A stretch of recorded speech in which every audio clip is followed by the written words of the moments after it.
Every year, millions of people flock to the dirtiest, busiest, and loudest places on Earth.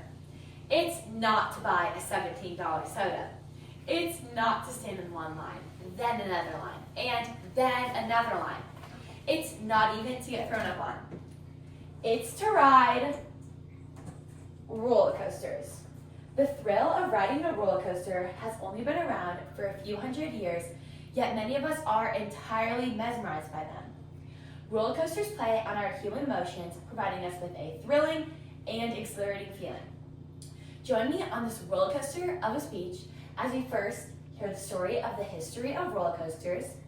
Then we will free fall into the science used in roller coaster design before finally looping through the thrill of the sensations we experience while riding a roller coaster. Join me now for our first point in this roller coaster of a speech. Once upon a time, the Russians invented this thrilling device we now call a roller coaster. They created long, steep, wooden slides covered in ice, some as high as 70 feet.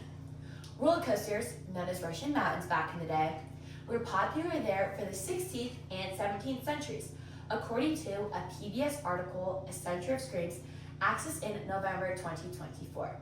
Riders then shot down the slope on sleds made of wood or ice blocks, crash landing in a sand pile.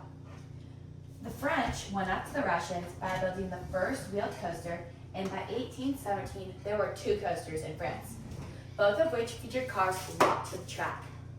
The French also built the world's first looping coaster in Frascati Gardens in France.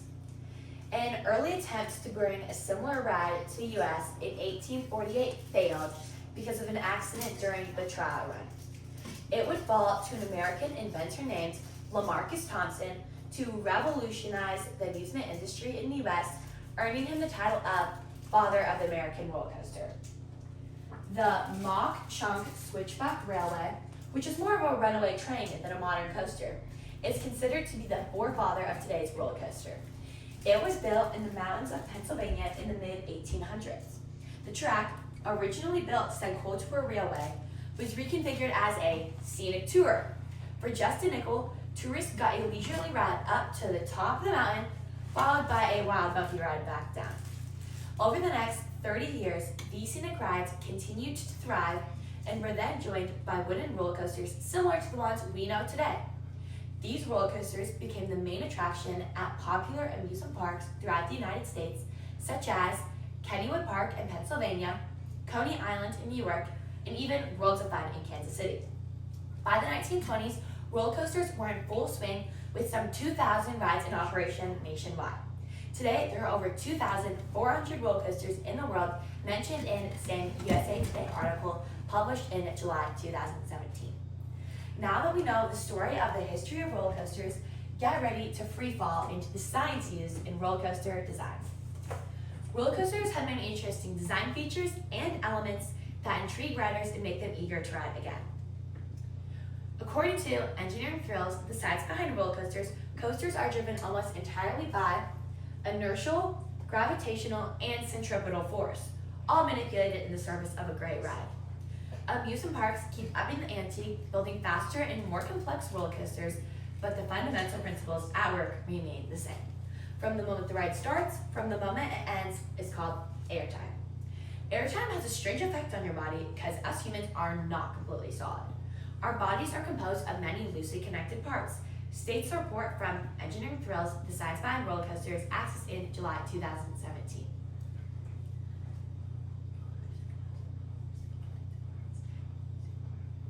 States that when your body is accelerated, each part is accelerated individually. The seat pushes on your back, the muscles in your back push on your right organs, and those organs push on even more organs. This is why you can feel the ride with your whole body. Everything inside is being pushed around. Your body can't feel velocity at all, it can only feel the change in velocity, which is called acceleration.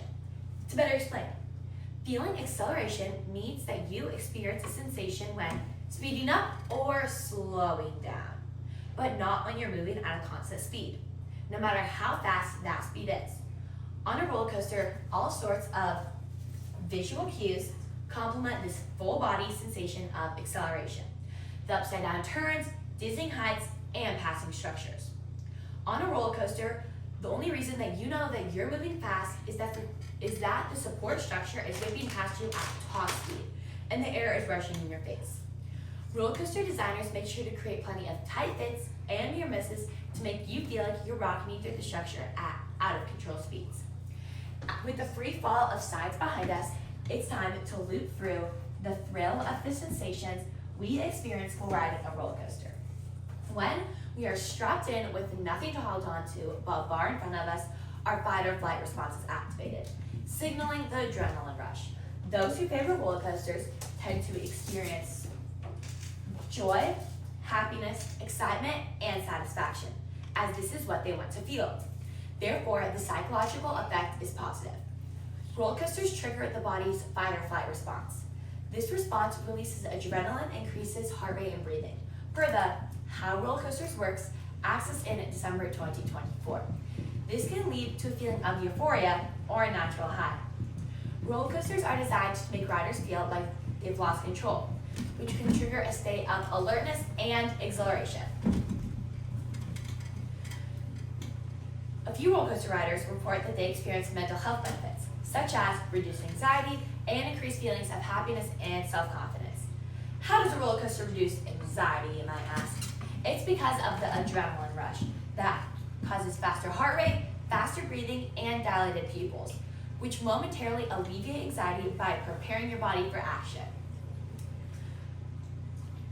Yet others also report that they experience a benign mechanism, masochism, which is feeling of fear-related sensations while knowing that they are still safe.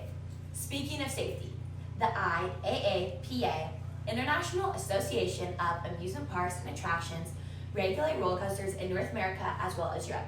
There are also multiple insurance companies and private safety firms that regulate the roller coasters as well. Inspections include a thorough set of internal mechanical, electrical, and design operational safety checks and standards.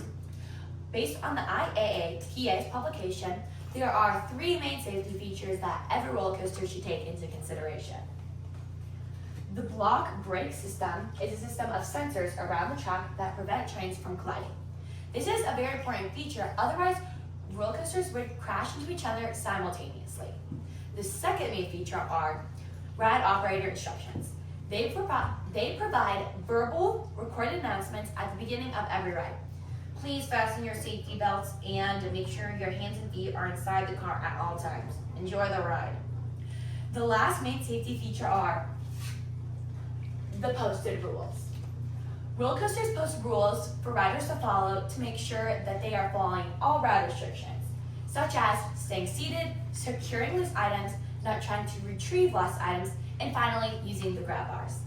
Today, we experienced this roller coaster of a speech by first hearing the story of the history of roller coasters, then free falling into the science used in roller coaster design, before finally leaping through the thrill of the sensations we experience while riding a roller coaster.